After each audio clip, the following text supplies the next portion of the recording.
بسم اللہ الرحمن الرحیم۔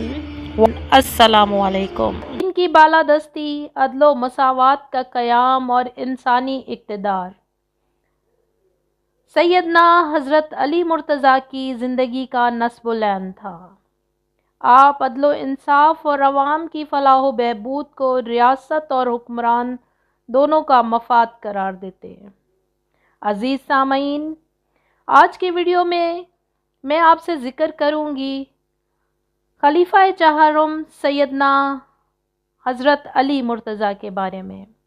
ویڈیو کو اسٹارٹ کرنے سے پہلے میری آپ سے درخواست ہے کہ میرے چینل کو لائک کریں، سبسکرائب کریں اور اپنے فرینڈ اور فیملی ممبرز کے ساتھ شیئر کریں، کیونکہ میں آپ کے لیے لاتی ہوں یہاں پر قصص الانبیاء اور صحابہ کرام کی حالت زندگی کے بارے میں ویڈیوز، جو کہ آپ کی معلومات میں انشاءاللہ اضافے کا سبب بنے گی۔ تو میرے ساتھ جڑے رہیے اور ویڈیوز کو مکمل واچ کر کے اپنے فیڈ بیک سے ضرور آگاہ کیجیے گا۔ تو چلیے آج کی ویڈیو کو سٹارٹ کرتے ہیں۔ سیدنا حضرت علی مرتضیٰ کے فضائل، کردار و کارناموں سے تاریخ اسلام کے اوراق روشن ہیں، جس سے قیامت تک آنے والے لوگ ہدایت اور رہنمائی حاصل کرتے رہیں گے۔ آپ کی ولادت ماہ رجب کی 13ویں تاریخ 30 ہجری عام الفیل بروز جمعۃ المبارک بوقت صبح صادق کعبۃ اللہ کے اندر ہوئی۔ آپ کا نام علی، لقب حیدر و مرتضیٰ، کنیت ابو الحسن اور ابو تراب ہے۔ آپ کا نسب حضور صلی اللہ علیہ وآلہ وسلم کے بہت قریب ہے۔ آپ کے والد ابو طالب اور حضور صلی اللہ علیہ وآلہ وسلم کے والد ماجد حضرت عبداللہ دونوں حقیقی بھائی تھے۔ آپ کی والدہ ماجدہ بنت اسد بن ہاشم تھی۔ ماں باپ دونوں طرف سے آپ ہاشمی ہیں۔ آپ سیدنا علی کرم اللہ وجہہ کے چہرے پر مسکراہٹ اور پیشانی پر سجدے کے نشان نمایاں تھے۔ معمولی لباس زیب تن فرماتے، گفتگو علم و حکمت اور دانائی سے بھرپور ہوتی۔ بچپن سے نہ صرف آپ حضور صلی اللہ علیہ وسلم کے ساتھ رہے بلکہ آپ ہی کے آغوش محبت میں آپ نے پرورش پائی۔ آپ صلی اللہ علیہ وآلہ وسلم نے ان کے ساتھ بالکل فرزند کی طرح معاملہ کیا اور اپنی دامادی کا شرف بھی عطا فرمایا۔ حضور صلی اللہ علیہ وآلہ وسلم کی سب سے چھوٹی اور لاڈلی بیٹی خاتون جنت سیدہ فاطمۃ الزہرا کے ساتھ آپ کا نکاح ہوا۔ حضرت علی مرتضیٰ نے انسانی حقوق اور معاشرے کی نیک بختی کے لیے ایسے سنہری اصول متعین کیے اور قرآن کریم اور سیرت نبوی صلی اللہ علیہ وآلہ وسلم کی آبیاری سے وہ عملی نمونہ پیش کیا جو آج بھی تاریخ عالم میں اپنی چمک دمک سے مفکرین کی آنکھوں کو خیرہ کر رہا ہے۔ آج کی دنیا توقیر انسانی کے جس معیار کی جد و جہد کر رہی ہے، 1400 سال پہلے حضرت علی نے کہیں زیادہ بڑھ کر اس کی وضاحت اور عملی صورت پیش کر دی تھی۔ حضرت علی کے اقوام و افعال آج بھی انسانی حقوق کے علم برداروں کے لیے بہترین مستقبل کی راہ متعین کرتے ہیں۔ حضرت علی کے اذکار قرآن و سیرت سے پیوست اور ان کی عملی تفسیر تھے۔ ان کے افکار کا مرکزی نقطہ یہ تھا کہ جبر اور استبداد کا خاتمہ ہو، معاشرتی تفاہمات دور ہو اور انسان اپنے حقوق سے بہرہ مند ہوں۔ آپ ظلم پیشہ طبقے کی گردن پر کھینچی ہوئی تلوار تھے۔ آپ کی تمام تر توجہ عدل و انصاف کے قیام اور انسانی توقیر کی بحالی پر مرکوز رہی۔ آپ نے اپنی زندگی کا ہر معاملہ اس مقصد کے لیے وقف کر دیا تھا کہ جہاں بھی مظلوم کے حقوق پر دست درازی ہو، کمزور انسانوں کو حقیر سمجھا جائے اور ان کے لیے رزق کے دروازے بند کیے جائیں، حضرت علی فوراً وہاں مظلوم کی مدد کو پہنچ گئے۔